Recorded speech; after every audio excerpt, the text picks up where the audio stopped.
Olá, meus amigos e amigas profissionais da contabilidade, sejam muito bem-vindos. Desejando estarmos todos o melhor possível neste momento de plena pandemia em que ainda nos encontramos. Eu sou Júlio Linueza Pérez, ex-conselheiro e colaborador desta casa. Independentemente das enormes dificuldades que a atual situação nos traz, a Receita Federal já disponibilizou o programa e as regras para a elaboração da declaração do Imposto de Renda da Pessoa Física através da Instrução Normativa RFB número 2010, de 24 de fevereiro passado, com o prazo regular de apresentação, que já se iniciou em 1º de março e vai até 30 de abril de 2021. Claro, né? Nada impede que, todavia, este prazo possa vir a ser postergado, como já ocorreu com relação à declaração do ano passado, né? Mas, todavia, os prazos da instrução normativa são esses por hora. Vamos acompanhando este passo a passo. É bom não contar muito com isto também, lembrando que a Receita Federal está ávida e necessitada da arrecadação para o governo federal.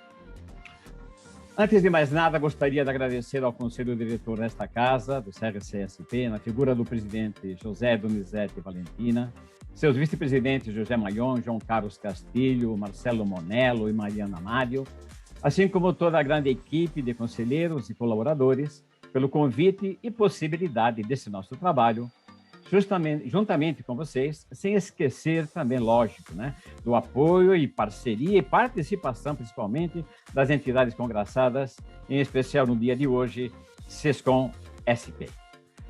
Muito obrigado. Pois bem, vamos lá. O leão, como dizem, está solto e à espreita. Portanto, lá vamos nós. Sem esquecer que a demanda por arrecadação, estou repetindo, é importante lembrar, o governo precisa arrecadar, e a única forma de arrecadar é forçando as declarações nos seus vencimentos e, com isso, podendo angariar os seus valores. Se nós não pagar ou não, é outra história. Aí tu fica devendo se estiver fora de prazo, né? Não tenha dúvida. Isso é lógico, que é para fazer frente também a todos os gastos na área da saúde, na área social. Portanto, gente, todo cuidado é pouco quanto à correta elaboração dessa declaração, evitando, desta forma, já é a tão famosa chamada malha fina. Bom, o nosso propósito nesse trabalho é apresentar e detalhar algumas questões da IN, Instrução Normativa, não necessariamente no mesmo ordenamento dela, isso tenham certeza. Porém, vamos apresentar uma série de tópicos especiais, em 4 blocos, sendo este agora o primeiro deles, ok? E para dar início, vou comentar rapidamente algumas das novidades do programa deste ano. A questão que a própria Receita comunica na tela inicial, quando você abre a declaração, é: informe seu e-mail e seu número celular. Eles pedem isto, não que isto seja impeditivo de entrega da declaração, hein?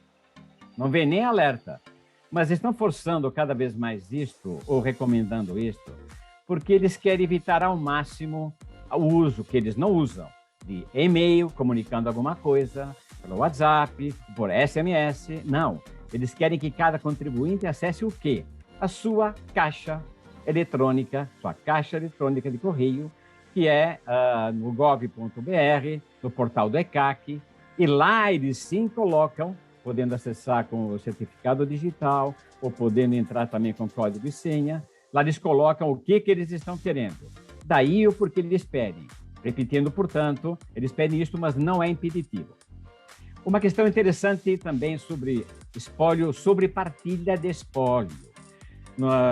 Até hoje, quando a gente fazia a sobrepartilha, na prática tinha que fazer uma declaração retificadora da declaração de encerramento do espólio.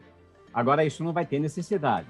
A partir deste ano é possível enviar a informação da sobrepartilha sem a necessidade, portanto, da retificação a final de espólio da partilha enviada anteriormente.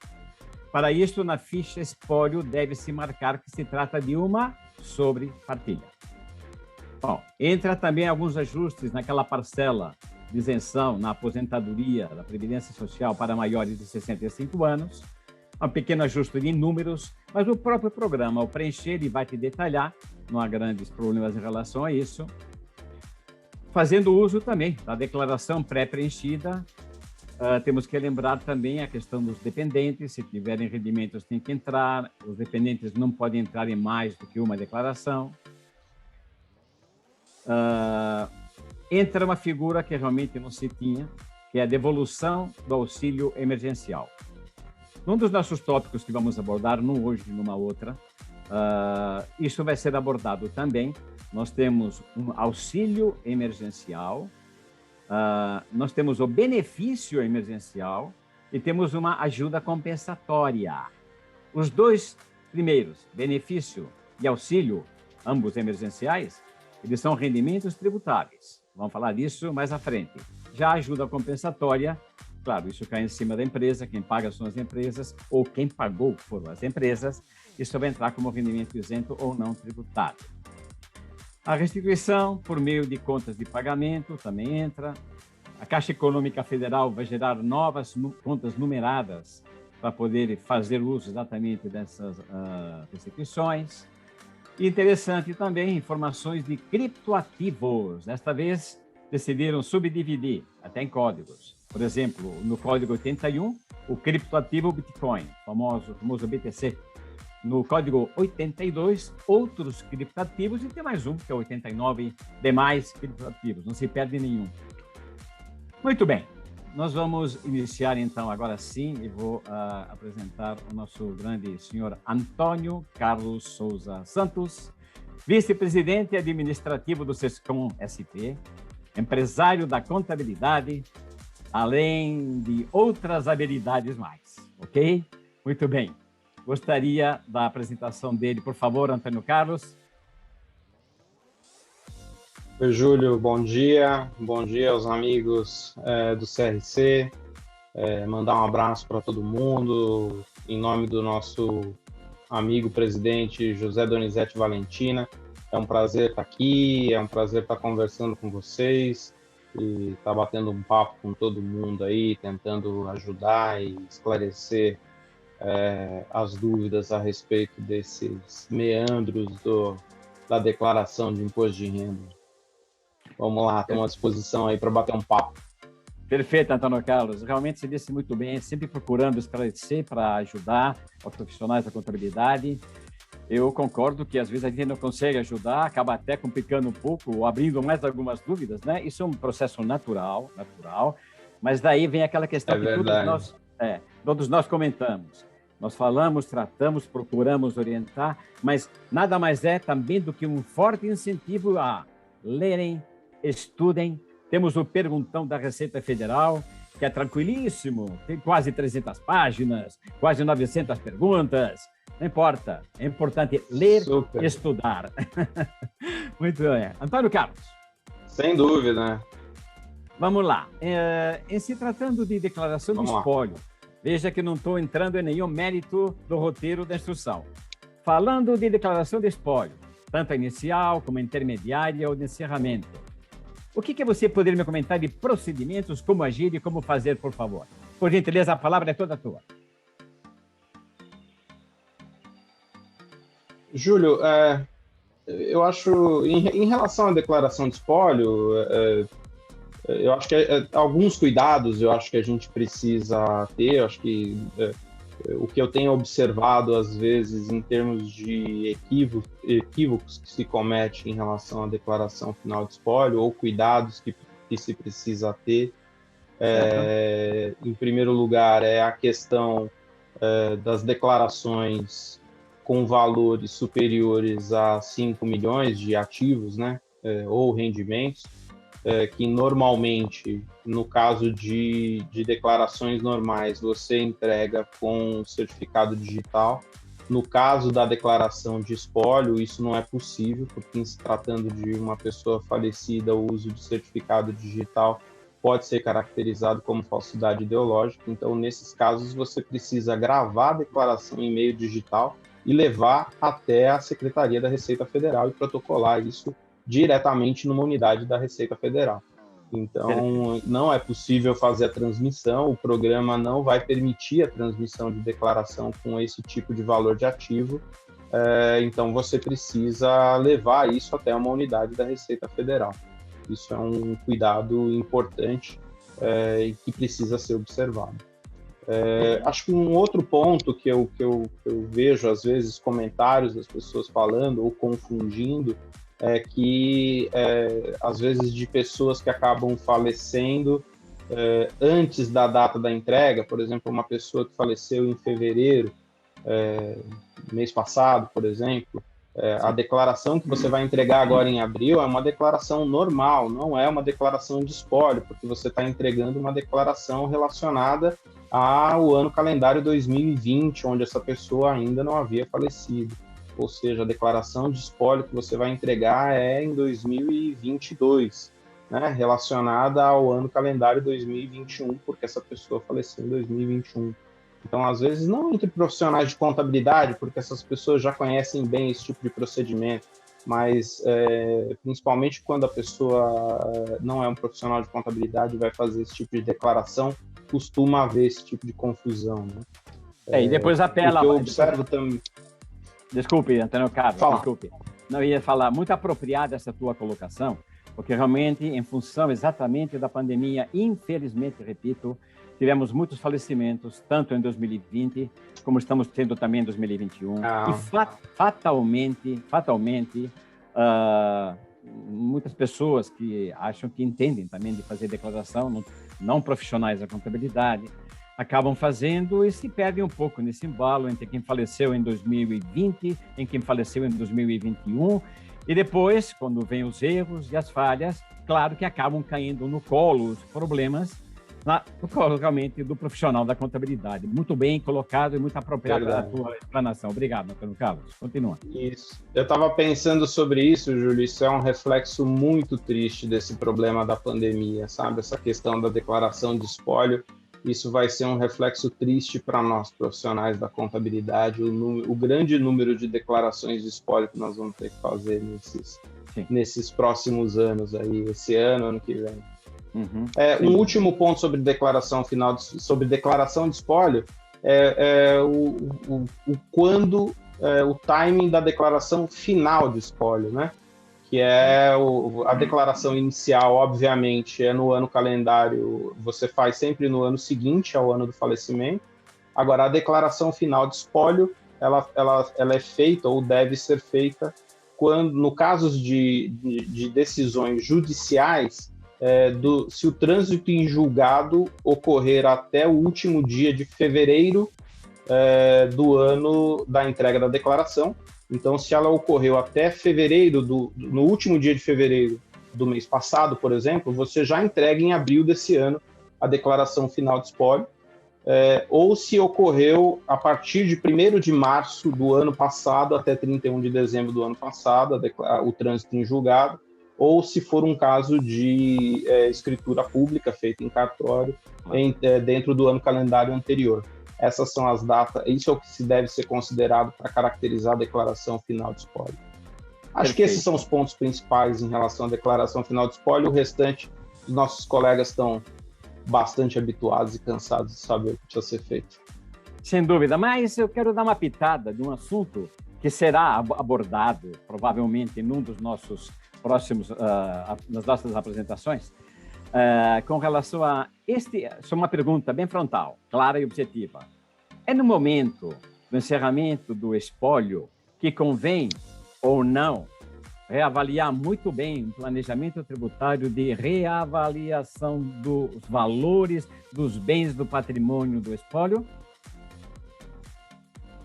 Sem dúvida alguma. Acho que esse é um momento bastante apropriado para você pensar nessa questão do planejamento tributário, verificar se há, até porque isso é permitido, né, pela Receita Federal, desde que você faça o pagamento de eventuais ganhos de capital que você esteja promovendo na valorização desses bens, mas isso é uma oportunidade, né, no momento da transmissão desses bens da pessoa, do falecido, do espólio, para os herdeiros. Isso pode ser feito, eventualmente, se houver necessidade, mas é interessante até que se utilize o profissional de contabilidade para se fazer esses cálculos, para verificar eventuais ganhos futuros. Às vezes você já tem uma ideia de como você vai utilizar aquele bem, já tem uma estratégia de venda. Isso tudo pode ser verificado, analisado, e o profissional de contabilidade pode auxiliar essa pessoa dentro dessa estratégia de planejamento tributário. Isso é bastante interessante e é uma estratégia que deve ser utilizada. Perfeito. Aliás, é bom lembrar que isso também acaba sendo uma oportunidade de negócio para o próprio profissional da contabilidade, também expondo isso para seu cliente. Profissional de contabilidade. E temos que aproveitar exatamente... Sem dúvida alguma. Exato. Temos que aproveitar esses conhecimentos para poder, de fato, beneficiar ao contribuinte, usando de todo o nosso conhecimento em cima disso. Abordaremos isso um pouco mais à frente, num dos próximos especiais ou tópicos que vamos abordar. Muito bem. Vamos em frente, Antônio Carlos. Vamos lá. O próximo tópico que eu gostaria de falar contigo, Antônio Carlos, seria o seguinte. Vamos lá. Só um segundo. Cruzamento de informações pela Receita Federal, as principais declarações. O que você pode me dizer em relação a isso, por gentileza? Ou isto faria parte... Esse é um... Sim, pode falar. Não, isso esse é um... a Receita Federal está cada vez mais preparada para fazer cruzamento de dados e informações, né? Isso tanto para poder fiscalizar pessoas jurídicas como para fiscalizar pessoas físicas. Como você bem falou na sua introdução, a necessidade de arrecadação ela é premente dentro de qualquer estado, né? E no Brasil, especialmente, com todo o desequilíbrio fiscal que nós temos no país, a necessidade de arrecadação ela é absurda, né? A gente aqui foge da reforma administrativa, então a gente tem um Estado que anseia por arrecadação para poder sustentar a sua estrutura administrativa, infelizmente. Não há dinheiro que chegue para poder sustentar o peso do nosso Estado. E o governo, o nosso governo, do ponto de vista tecnológico, é um dos mais bem preparados do mundo, né? Eles hoje conseguem absorver informação de diversos agentes econômicos, e é isso que eu quero passar um pouquinho de alguns aqui que eu listei para poder passar para vocês, de onde eles buscam informações para cruzamento, e com isso eles conseguem, de forma tecnológica, com pouca utilização de recurso humano, fazer todos os cruzamentos necessários e levar declarações para a malha fina e chamar os contribuintes para poder discutir eventuais divergências nas declarações. Então, eu listei aqui, por exemplo, Júlio, eles fazem cruzamentos entre as próprias declarações. Nas nossas declarações de imposto de renda, a gente está prestando informação sobre outras pessoas físicas, certo? A gente informa para quem a gente vendeu, de quem a gente comprou, de quem a gente aluga, né, para quem a gente paga aluguel. Então, tudo isso consta nas nossas declarações, para quem a gente empresta, de quem a gente toma emprestado. Então, tudo isso serve de informação para cruzamento de dados. Nós temos as informações de despesas médicas sendo prestadas por todas as clínicas, hospitais e planos de saúde através da DMED, que é uma obrigação acessória determinada pelo governo. Nós temos todas as informações financeiras sendo prestadas por instituições financeiras através da DIMOF, né, da financeira, também é uma obrigação acessória exigida pelo governo. Temos a DIRF, que é uma grande fonte de informação sobre rendimentos e impostos que são prestadas por todas as empresas. Temos a DECRED, que é uma informação prestada pelas empresas de cartão de crédito. Temos a DBF, que é a Declaração de Benefícios Fiscais, que são informações prestadas por ministérios e órgãos da administração pública responsáveis por essas entidades que recebem doações em dinheiro. Temos também tanto prefeituras, estados e municípios que recolhem, né, e que recebem recolhimentos de TCMD e TBI, que estão relacionados com doações. Temos alguns impostos que são impostos de controle, né, Júlio, que são interessantes. Alguns impostos eles não têm natureza arrecadatória, eles têm apenas natureza de controle, que é o caso, por exemplo, do imposto de renda na fonte sobre operação de bolsa de valores, que são os impostos de operações comuns em bolsa de 0,0055. Então, ele não tem uma natureza arrecadatória, né? Ele praticamente não gera quase nada de arrecadação para o governo. Ele só tem o objetivo de fazer o governo saber o que você transacionou em operação comum em bolsa. Isso, se não me falha a memória, é o famoso dedo duro, né? É o famoso dedo duro. São impostos de controle, eles não são impostos de natureza arrecadatória. Também tem o day trade lá de 1%. Esse já é um pouquinho maior, mas de qualquer forma ele também tem essa natureza de controle, mas com isso a Receita identifica todas as transações que você teve de operação em renda variável. Nós temos a DOI, né, que até é um nome de uma obrigação acessória bastante sugestiva, né? DOI. Interessante. Declaração de operações imobiliárias feitas pelos cartórios, né, e pelos servidores da Justiça, que são as de compra e venda de imóveis, que é diferente da DIMOB, que já é prestada por empresas também com transações imobiliárias. E tem DEPREV, que são as dos planos de previdência. Então, assim, dá para perceber que fonte de informação não falta para que a Receita Federal possa cruzar todos os dados que a gente coloca nas nossas declarações de imposto de renda e que, com isso, ela consiga identificar com certa facilidade qualquer tentativa do contribuinte em se safar do recolhimento de imposto de renda, né? Inocentes somos nós de achar que nós temos a capacidade de enganar o Big Brother. Pois é. Engatando nisso, me parece também que já tem uma declaração, eu não tinha muito conhecimento dela ainda, chamada DOC, que é a Declaração de Operações com Criptomoedas. Isso estava muito largado, estava muito solto. E depois, engatando nisso, eu te peço a gentileza também trata da malha fina de uma vez, porque realmente é o que vem fruto de todas essas informações que você acabou de comentar. Por favor, Antônio Carlos. O governo ele é um grande polvo, né? Assim, ele vai com seus braços alcançando tudo aquilo que lhe interessa, né? Então, a questão das criptomoedas já é algo que vem que estava bastante solto, que o governo não conseguia controlar nem alcançar. Eu me lembro que alguns anos atrás eu recebi uma consulta de um rapaz que não sabia como ele declarava aquilo. Eu fiz uma pesquisa grande e realmente eu só conseguia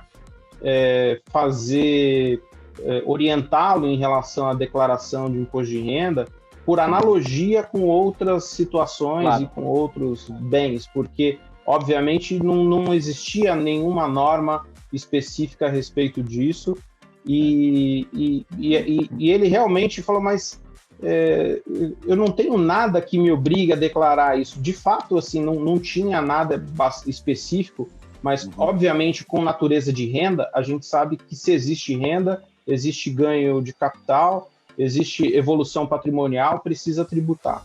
Mas a Receita, obviamente, percebendo isso, percebendo que muita gente estava escapando da tributação por não haver norma específica, eles começaram a se mexer em relação a isso. Você, na introdução, já começou a falar sobre códigos específicos, 3 novos códigos específicos na declaração de bens, para você poder declarar as criptomoedas. E agora eles, obviamente, vão criar também uma nova declaração, que é a tal da DOC, para poder fazer o cruzamento de informações e perceber quem é que está deixando de declarar um eventual bem com criptomoeda. Então, assim, são os tentáculos do Estado abraçando mais uma possibilidade de ser enganado aí para a gente não poder escapar, né? Na verdade, também, só complementando, isso passará a ser, essa declaração com operações que ascendem o valor da venda acima de R$30 mil mensais. Ok? Então, se durante o mês... É parecido com as operações de renda variável, né? Exatamente. Muito bem. Mas engatando agora, então, com a famigerada malha fina. Vamos lá. O que você quer expor? Por gentileza. Bom, assim, a questão da malha fina acho que é uma situação que nós, profissionais da contabilidade, convivemos de forma bastante habitual, né? Porque estamos acostumados a, de alguma maneira, lidar com isso no dia a dia com os nossos clientes, sempre que eles, de alguma maneira, não nos fornecem as informações de forma mais adequada para que a gente elabore as declarações, né? Sempre que a gente recebe as informações de forma absolutamente correta, dificilmente hoje uma pessoa cai em malha fina, né? Porque os motivos pelos quais uma pessoa cai em malha fina ou é por desconhecimento da norma ou é por falha na documentação ou da interpretação, né, do que é permitido ou do que é dedutível ou não. Os motivos mais comuns, eu listei aqui algumas coisas relacionadas aos motivos mais comuns para que uma pessoa caia em malha fina, e aqui eu coloquei, por exemplo, declarar rendimentos em valor diferente do que foi informado pelas fontes pagadoras. Isso é bastante comum de acontecer. Omissão de rendimentos, né? Ou seja, você acaba não declarando algum rendimento que deveria ter declarado. Isso acontece em algumas oportunidades com previdência privada, já vi acontecer, faz o resgate da previdência privada, isso cai como rendimento e a pessoa esquece, porque isso não é usual, acaba fazendo uma vez ou de forma bastante irregular, né? Não irregular, mas assim... não com certa assiduidade, então acaba esquecendo de declarar. Rotina, né? Não é uma rotina de saque. Isso, não é rotineiro. São então esquece de mandar. Isso, exatamente. Esquece de informar a pensão alimentícia, né? Então omite ou não informa a pensão alimentícia. Então isso às vezes acaba caindo em malha também. Em forma dependente, sem relação de dependência, né?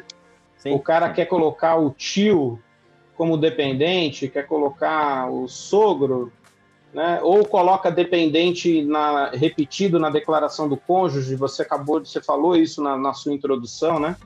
Coloca o dependente na declaração do marido, da esposa, isso também acontece muitas vezes, mas é interessante por isso que eu falo, isso não acontece com declarações feitas por profissionais de contabilidade, porque o profissional de contabilidade sabe que isso não pode ser feito.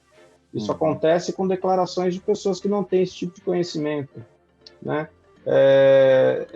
Uma outra coisa que acontece muito, isso é bastante interessante, você coloca as despesas do dependente, mas não coloca o rendimento do dependente, né? Tem uma... Esqueceu. Quando acontece isso com clientes meus, porque às vezes o cara não manda, eu brinco que tem um ditado lá no Nordeste que diz que pau que dá em Chico dá em Francisco, né?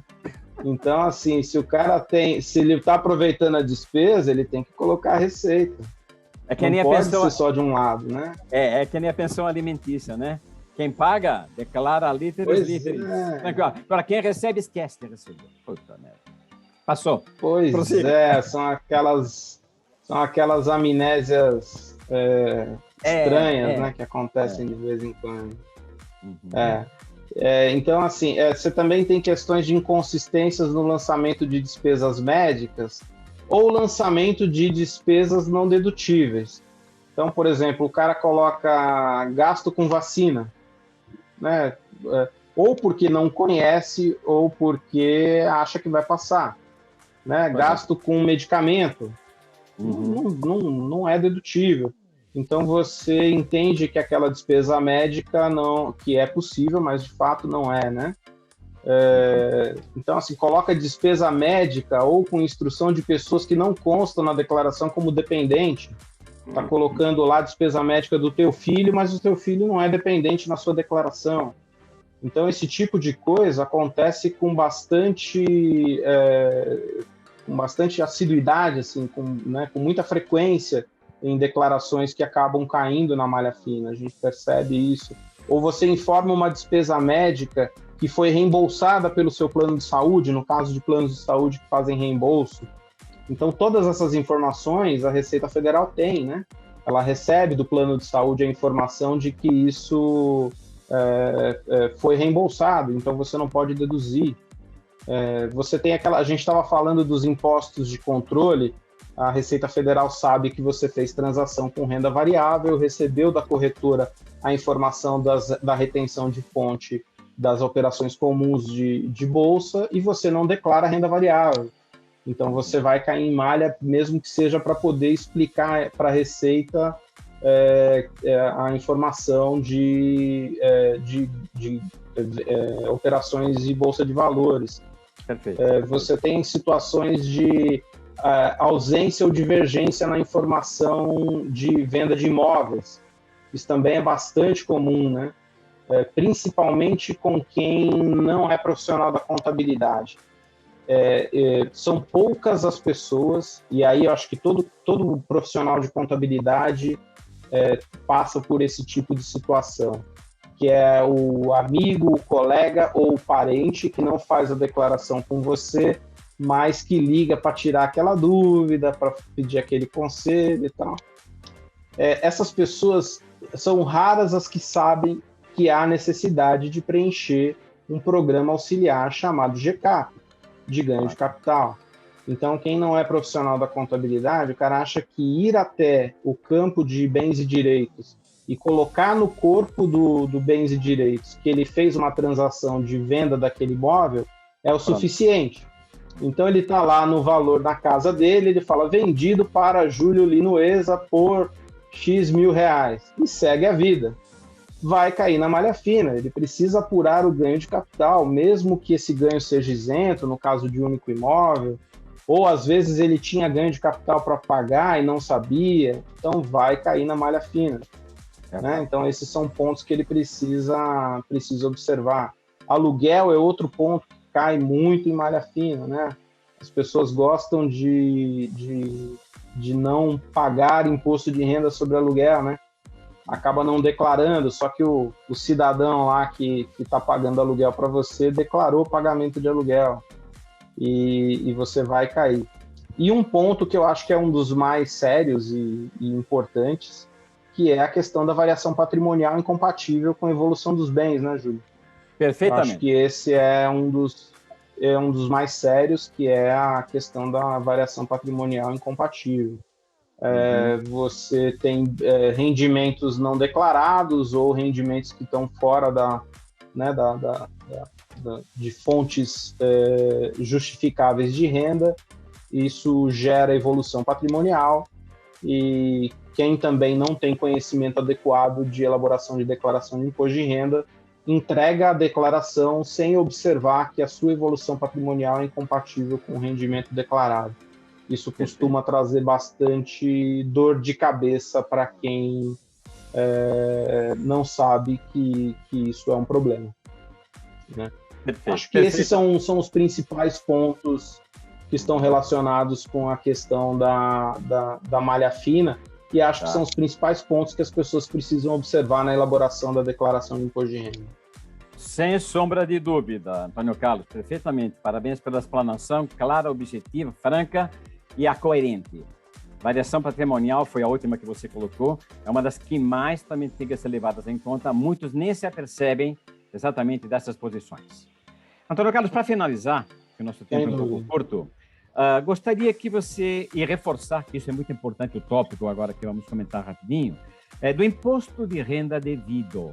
pode ser aproveitado algum percentual em aplicação de fundos sociais, de alguma forma? Vamos dar uma reforçada em cima disso, por gentileza, Antônio Carlos, para poder concluir. Chave de ouro. Pode sim, Júlio. Isso é um ponto que eu acho que é bastante interessante.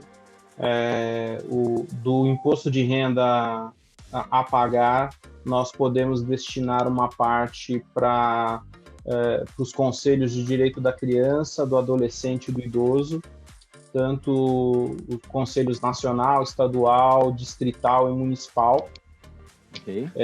Essas deduções elas podem ser feitas no limite individual de 3% por fundo, e de 6% no limite global do imposto de renda a pagar.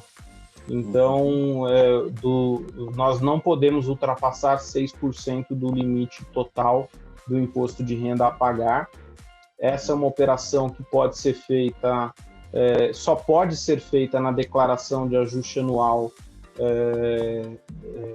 na declaração completa. Você não pode fazer isso dentro da simplificada, certo. Até porque o valor da doação, ele é um valor que é abatido do valor do imposto de renda a pagar.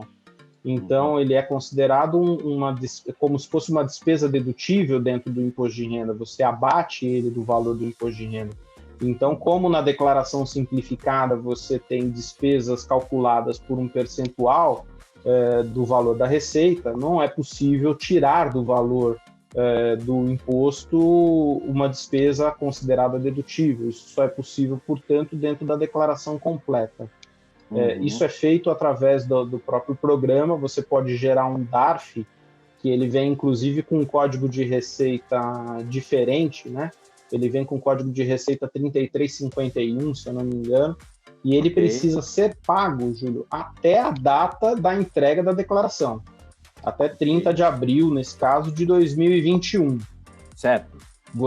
Então, vamos pensar numa situação. Você fez a declaração de imposto de renda, gerou um DARF de doação para um conselho de fundo da criança, do adolescente e do idoso. Perfeito. Considerou isso como um abatimento da sua declaração de imposto de renda. Vamos supor que você entregou a sua declaração hoje, 24 de março. Gerou o DARF. E aí chegou no dia 1º de maio, você falou assim, putz, esqueci de pagar. Dançou, já era. Você vai pagar a diferença do imposto de renda com juros e multa. Não adianta pagar o DARF do fundo de doação para a criança e do adolescente no dia 1º de maio, porque isso já não é mais possível, né? Você não vai conseguir mais ter a sua doação reconhecida, você vai ter a sua diferença de imposto de renda calculada com juros e multa, e esse pagamento que você fez no dia 1º de maio, você não vai conseguir ter ele de volta. Ele vai para o fundo e você não tem restituição, compensação ou restituição desse valor. O pagamento feito através desse DARF, ele é considerado irreversível, ele não volta para você. Perfeito. Então, são detalhes interessantes. Mas é possível sim fazer a doação. Aliás, a gente aconselha muito, todo profissional de contabilidade deveria sugerir aos seus clientes que façam essa doação, porque esses fundos ajudam muita gente. Perfeitamente. Além de que, em nada aumenta o tributo para o contribuinte, para o nosso cliente. É apenas absolutamente nada. É um desmembramento que se faz de uma pequena parcela do que tem que pagar de imposto de renda, aplicado e investido diretamente nesses fundos. Agora, só para complementar, isto durante o ano, por exemplo, 2020, já não poderia ter sido feito algum investimento nesses fundos? Pode. Você pode fazer isso durante o ano, sim. Você só tem que tomar um cuidado, né? Se por acaso os valores que você fizer de doação ultrapassarem a 6%, essa diferença vai ser considerada como indedutível. Okay. Então, eventuais valores que ultrapassarem o limite de 6% do imposto pago, eles não vão poder ser utilizados como dedução. Obviamente, a gente tem que entender que que esse tipo de filantropia ele faz sempre bem para o coração e para o ego, né? Então, o que a gente puder fazer, né? Se ultrapassar 6%, você está fazendo um bem para as pessoas, para a humanidade. Acho que isso não vai fazer com que você fique mais rico ou mais pobre. Você está fazendo um bem para outra pessoa, e quando você faz o bem para o outro, isso só traz o bem para você mesmo. Então, acho que não é um problema que isso ultrapassa 6%, mas a gente aqui, na condição de consultor sobre o ponto de vista do tributo, é bom informar que aquilo que ultrapassa 6% não vai poder ser abatido do imposto de renda. Perfeito, Antônio Carlos, mas não deixe de ser um bem que não tem preço. O importante é fazer o bem. É isso aí. Antônio Carlos, nós estamos concluindo então o nosso tópico de hoje. Algumas considerações finais para poder encerrar, por gentileza? Júlio, não, assim, eu mais uma vez agradecer ao Conselho Regional de Contabilidade pelo convite, sempre gentil, nos honrando com convites para participar dos eventos feitos pela casa, ao nosso presidente José Donizete Valentina, a todos os conselheiros do CRC, vice-presidentes, a equipe do CRC também sempre muito gentil com a gente. A você, Júlio, um grande amigo, mestre, conselheiro. Foi um prazer passar essa manhã com você aqui, batendo um papo, aprendendo sempre. E a gente está sempre à disposição aí para o que vocês precisarem. É sempre um prazer estar aqui com vocês. Muito obrigado, Antônio Carlos. Tenho a certeza absoluta de que quem aprende sempre com isto sou eu. Eu sou o melhor beneficiário dessa novela toda. E com isso, nós estamos... Somos todos nós. Isso aí. Nós estamos concluindo, então, com isso, o primeiro tópico. Antônio Carlos, muitíssimo obrigado pela tua participação, a tua presença. Sempre nos é muito bem-vinda, sempre nos é muito aproveitadora toda a tua explanação. Portanto, vamos em frente para os próximos tópicos que vamos abordar também. E repetindo, muito obrigado a você, Antônio Carlos, e a todos quantos nos têm dado suporte do Conselho Regional de Contabilidade do Estado de São Paulo. Um abraço, é um prazer estar com todos vocês. Saúde e paz. Um abraço, Antônio Carlos, um abraço, pessoal.